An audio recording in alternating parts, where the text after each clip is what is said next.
Ahok seperti pemain cadangan yang diturunkan PDIP ke lapangan saat injury time atau menit-menit terakhir sebelum pertandingan usai. Setelah serangan-serangan PDIP ke Jokowi dan keluarga yang bertujuan menurunkan elektabilitas Prabowo Gibran terbukti tidak berhasil. Kemudian berganti strategi dengan kembali mencoba menyebut sebagai bagian dari Jokowi juga tidak berhasil. Maka pada saat pencoblosan tinggal hitungan hari, PDIP menurunkan Ahok ke gelanggang kampanye. Seperti yang sudah diduga, Ahok langsung menyerang Jokowi Gibran, bahkan Prabowo. Serangan Ahok itu keluar sebagai jawaban Ahok terhadap pertanyaan seorang ibu yang mengaku akan memilih Prabowo karena didukung oleh Jokowi. Selain menjawab sekaligus menyerang, Ahok juga menjustifikasi jawaban yang benar karena merasa punya kedekatan dengan Jokowi. Nah itu yang saya bilang, Bu. Ibu sih sudah 82 tahun, saya nggak bisa berdebat sama ibu ya. Tapi presiden, kalau cuma 2 tahun, karakter teruji kalau ada kekuasaan. Sekarang saya mau tanya, di mana ada bukti Gibran bisa kerja selama wali kota? Terus ibu kira Pak Jokowi juga bisa kerja? Nah makanya kita bisa berdebat itu. Saya lebih tahu, makanya saya nggak enak ngomong depan umum. Tapi kalau ibu mau pilih Pak Prabowo pun itu hak ibu.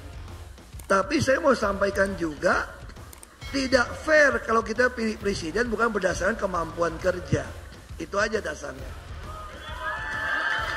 Ya, itu aja.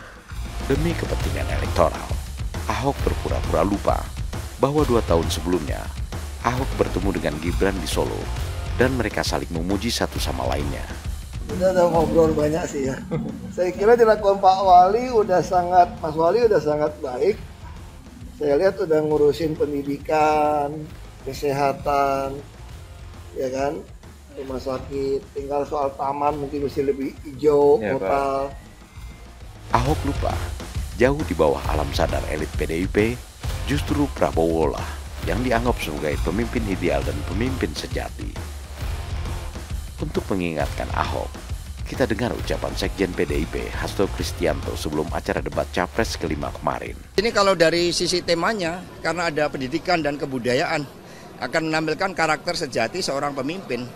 Bahwa budi pekerti, moral, etika, daya juang seorang pemimpin akan menentukan kemenangan debat kali ini. Dan itu ada di Pak Prabowo. Ayo.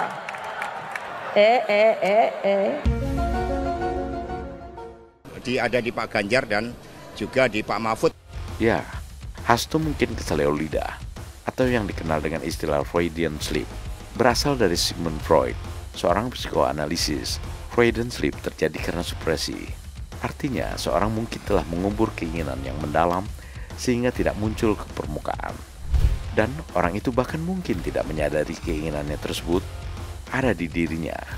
Selain supresi, represi juga berperan. Represi artinya orang itu telah secara sadar berusaha untuk menyingkirkan keinginan-keinginan ini.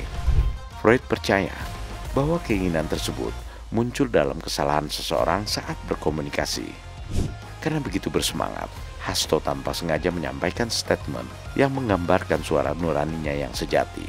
Suara alam bawah sadar yang sudah lama terpendam dan spontan terucap, meski kemudian buru-buru dikoreksinya. Prabowo Gibran, Man of Our Time.